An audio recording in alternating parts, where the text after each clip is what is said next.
You're watching a Roll for Crit preview for the game The Light in the Mist. This is a new puzzle game following up Post Curious's last release, The Emerald Flame, whereas that one had multiple different parts to it, different materials and objects you could use to solve puzzles. This one is based around a deck of tarot cards. The premise is that your friend Sam has gone missing, and in order to find her, you need to explore a mysterious mist and some mysterious forest with the help of the aforementioned tarot cards. The tarot cards will help guide your way, and they're split into two groups for those who don't know, the major cards and the minor arcana cards. The reason I mention this is because the major cards are going to be your actual puzzles. There are a full deck tarot's worth of them. There is none missing, but the two most important ones that you'll need to know is the Fool, which is what you always start off with, and the World, it's what you end with. The minor cards, which are more like a suit of cards with numbers, are pieces to help you solve the puzzles. Each of these puzzles has a symbol on top, and you will search through the minor cards looking for symbols that match them. They could be used for more than one major arcana, so sometimes you're going to have to decipher them to find out what they mean. Once you find out the answer to puzzles, they'll usually give you a word. You'll have to take this word, look it up in the index they have to find out what you have discovered. You will write it in your journal here, and sometimes you may actually get items to put in your backpack.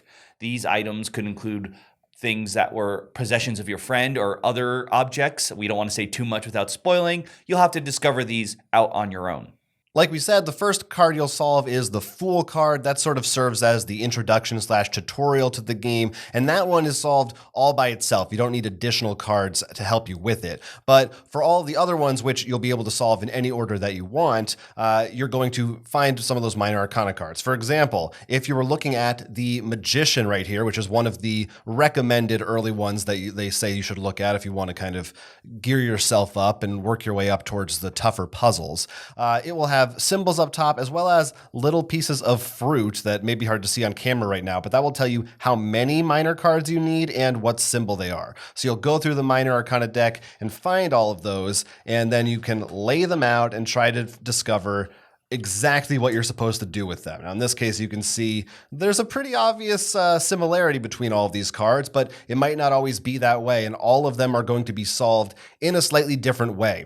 Some kind of puzzle that you're going to have to figure out, as we said, to get that word. And between each card, you're going to be looking in the book and getting a little snippet of storyline that's going to be working you towards the end. There's also could be multiple different solutions, and it's up to you if you want to try to find all of them or just get one and move on. If you do find all of them, you will get more and more pieces of story from the book, which is nice if you're really invested in the story.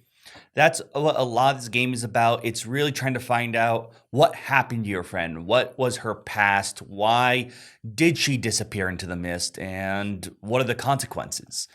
And what's nice is that, for example, the Magician here, which does have multiple answers, this isn't a choose your own adventure where you have to choose one.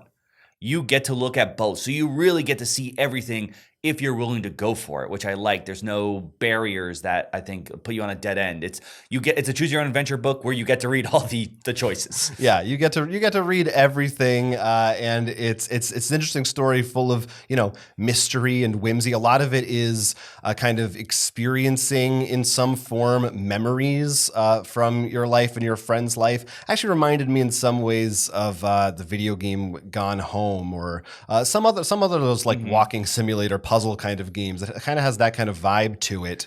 And seeing it from her perspective versus yours, you're going to have those kinds of, did I do the right thing here? Or was this what's going on? Oh, I didn't realize. Thematically, not gameplay wise. Gameplay wise, it's great because it's just a deck of cards and you've got a whole bunch of puzzles, and it's really cool and clever to be like, okay, this one did this, but I know this is used for another one. So is that used for that puzzle? Right. Yeah, you'll see some puzzles do have multiple symbols, so different parts of them might be used for different cards. So you're never going to be 100% sure exactly what you're looking at.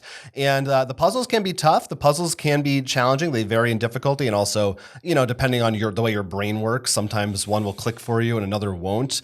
But what's cool about it, the game is very freeform. It's not like we said, other than starting with the Fool and ending with the other card, there's no real structure to it. It is purely a puzzle game, and you're encouraged to, if you get stuck on one, put it to the side and find another one. Or if you can play this, so you can play this by yourself or with other friends. You could have each one of you at the table take some cards and try to look at them, then maybe swap cards and say, oh, maybe you see something I didn't see. Or you could just be by yourself and have a table of cards and you look like a crazy person surrounded by these things. I will say a warning for that, because I do enjoy the fact you can split the puzzles, but do remember, because some of these cards are multiple, there were times where I'm like, oh, I'm missing a card, and it's like, oh, because Jonathan had it right now while the one he's solving.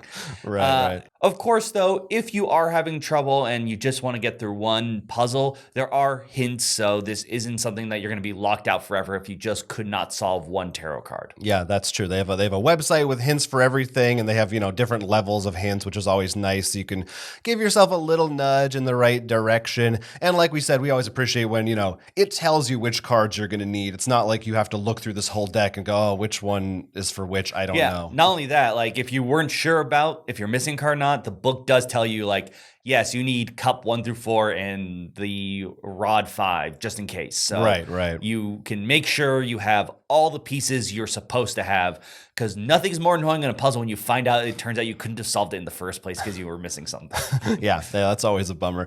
So if you're interested in a kind of puzzle game that has some of these, if you've played any of these escape room kind of games, but this one, no time limit, very free form, and all the puzzles are creatively made on these cards. I also think this one has more of a focus on the narrative element, pretty well written passages you'll get to read, cool thematic stuff. And I mean, as you can see from these cards, the ones we've shown, very cool tarot-esque artwork on all of them. So, and you can use these as actual tarot cards too. So once you're done playing the puzzles, if you're into the tarot card thing, you have a new set of tarot cards that's for you to use as you wish. Let us know if you are interested in heavy narrative and puzzles. Is definitely one to take a look at. Link obviously below to the Kickstarter project. But until then, I'm Will. I'm Jonathan. And this has been Roll for Crit. Thanks for watching. Why not like the video and subscribe to our channel? Maybe even ring that bell for us. We're also on Patreon. If you want to go over there, you can support us for just a few dollars a month and get some cool rewards in exchange for that. And we have a merch store. If you're looking for a way to show off your Roll for Crit love on t-shirts, we've got new designs coming out every so often. You don't want to miss any of those. So check out all those links in the description down below.